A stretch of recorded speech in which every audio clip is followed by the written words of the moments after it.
Fox 61 News at 5 starts now. Right now on the news at 5, a weather watch alert. Flash flooding a concern tonight into tomorrow. We'll track the storms live on radar and show you where they're headed next. That much needed rain helping Connecticut farmers deal with drought conditions. However, it could pose a potential problem as well.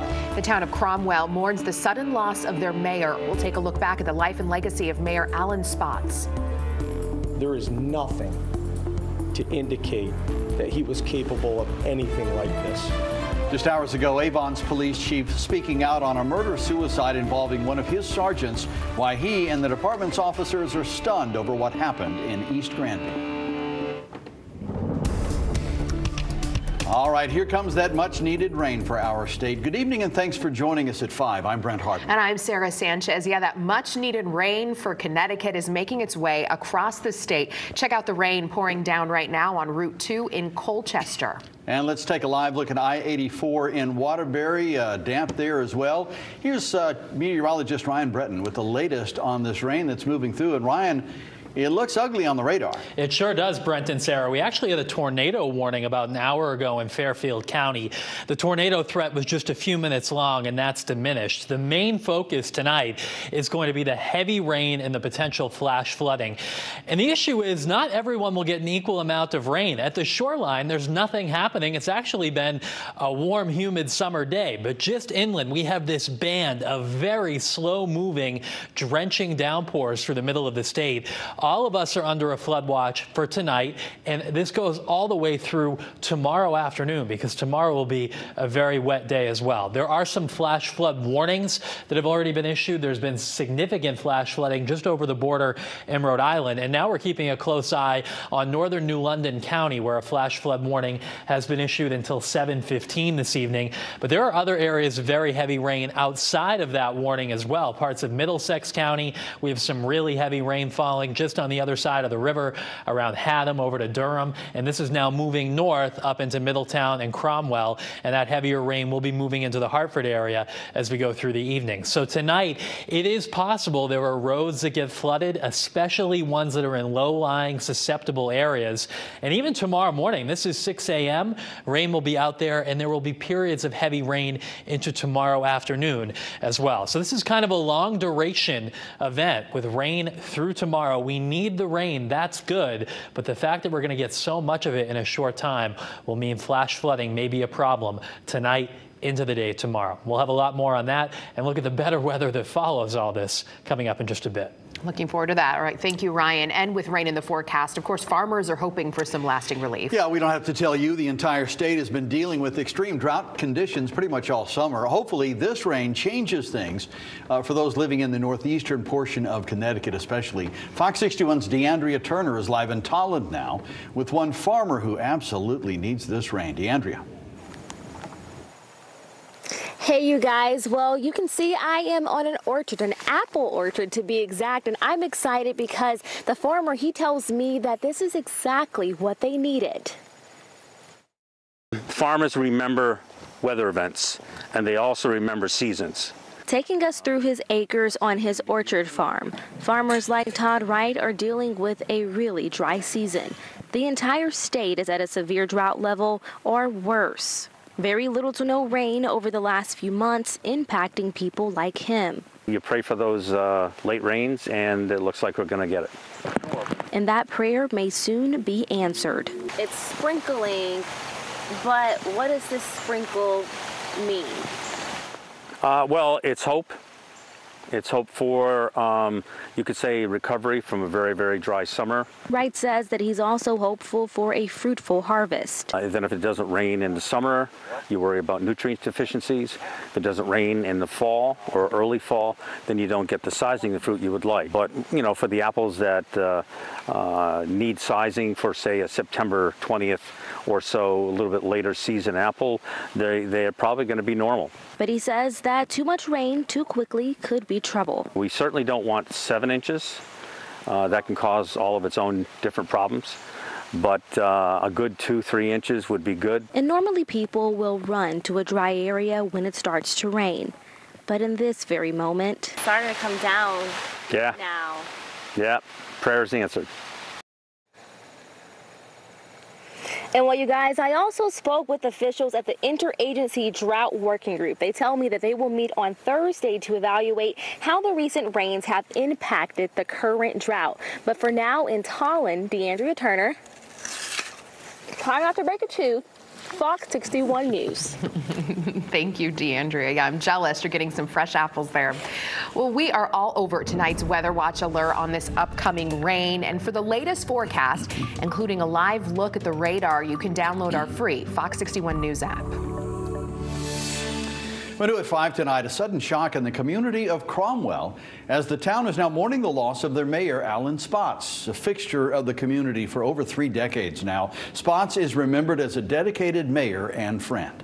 Fox 61 political reporter Emma Wolfhorst is live in Cromwell with reaction from the town. Emma.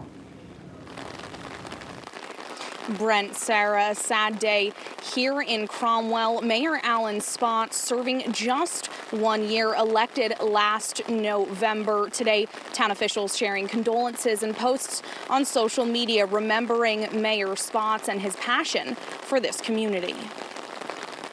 He will be greatly missed by the people and the citizens here in Cromwell. Alan Spotts and his wife moved to Cromwell 37 years ago. A U.S. Air Force veteran, Spotts graduated from the University of Rhode Island in 1973. I think he'll be remembered for his years of dedication and volunteering for the community. Spotts' involvement in town government started in 1999, a part of 2 Cromwell anniversary committees. He went on to serve 4 terms on the Board of Selectmen and Town Council, the Board of Finance, the Economic Development Commission, as former chairman of the Republican Town Committee, and many other volunteer positions. This is a huge loss. He was an icon in our town. Former Mayor Enzo Faenza says Spotts had a huge heart and was always looking to help and volunteer in any way he could. Even though he was there a short period of time, you know, his influence will be everlasting. He was able to get some things done. One of those things, the installation of 6 new tennis courts at Watrous Park. Town leaders say this was a big project and a memorable accomplishment for Spotts. He was like another father to me, a great human being. So there was no other, finer person that I could see to step into that role and lead the town after my term had ended. Colleagues say Spotts will be remembered as more than just a mayor, but a fixture of the Cromwell community. His heart was as big as the town of Cromwell, in that he was always looking for ways to give back to the town of Cromwell. Now, those I spoke to today tell me a memorial service will take place, but there aren't any details on when or where yet. They do say preparations are in progress. Emma, before you go, where does the town of Cromwell go from here? Yeah, so right now I'm told Stephen Fortenbach, the deputy mayor, is the current acting mayor. Fortenbach says the town charter states the Republican Town Committee will now select a new mayor and deputy mayor. That meeting's supposed to be held on the 14th. I asked Fortenbach if he'll look to stay in this role as acting mayor. He told me it's still too soon to know. Right now, live in Cromwell, Emma Wolfhorst, Fox 61 News. All right. Thank you, Emma. And new at 5, a Hartford police detective is on the wrong side of the law tonight for a shooting in Waterbury. Gregory Thomas is accused of shooting a man in the hand after an altercation early Sunday morning. The victim was treated at the hospital and released. Thomas was off duty during the incident. He's facing charges for assault, disorderly conduct, and interfering with a 911 emergency call. Hartford police released a statement saying Thomas has been suspended without pay as they investigate that incident. A man convicted of murdering his wife will get a new trial. Connecticut's Supreme Court ordered Patrick Miles' conviction thrown out. Justice Stephen Ecker wrote the prosecutor in the case repeatedly emphasized to the jury during closing arguments that Miles remained silent before trial. Ecker said the prosecutor's actions violated Miles' right to due process.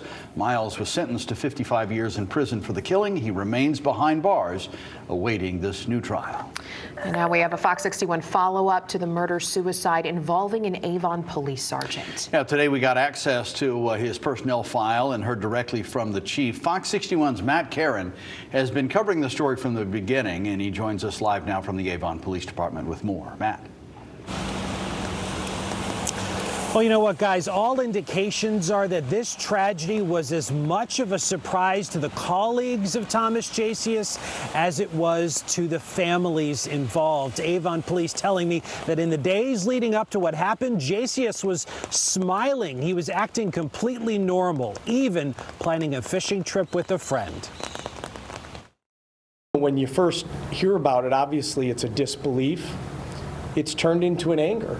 For the first time since Avon Police Sergeant Thomas Jasius shot and killed his wife Doreen here in their East Granby home, Avon Police Chief Paul Melanson stepped to the microphones. We're trained, so everybody's looking at themselves saying, how did we miss this? How could somebody that we knew, we worked side by side with, day in and day out, how can we miss this? Fox 61 poured through the hundreds of documents that made up Sergeant Thomas Jasius' personnel file. In his 24 years of service, Jasius had dozens of unsolicited commendations, exemplary performance evaluations, and 2 internal investigations. One in 2005, a citizen complained the drunk driving arrest of his daughter was mishandled. Jasius was exonerated. And one in 2008, when Jasius and several other officers broke town policy by using their department email to forward a political message. There is nothing to indicate that he was capable of anything like this. Back in East Granby, the displays of love and remembrance of his wife, Doreen, got bigger outside the library entrance where she was the director. Her profile now added to the National Gun Violence Memorial website. A still ongoing state police investigation will reveal whether Jasius used his duty weapon to commit the tragedy. Just as in state law, our policy requires you to keep it under your control at all times, and if it is not, then it has to be secured in a locked container. Meanwhile, the GoFundMe established to benefit the couple's 2 daughters nears $100,000. Those who knew TJ best saying from the outside looking in, it's incomprehensible. I had a lot of long conversations with him. He had many interests, very outdoors, similar to the rest of the family. He often talked about mountain biking with his daughter Amanda. All right, and Chief Melanson also told me that in accordance with the new police accountability law, they just sent in July a 5th of their department to undergo a mental health screening. Sergeant Jasius was not one of those officers, but the chief assures me that they take mental health very seriously, a lot more seriously than it was taken in policing about 30 years ago. We're live here outside the Avon Police Department. Matt Karen, Fox 61 News. All right, thank you, Matt. Yeah, it's going to be hard for the whole department.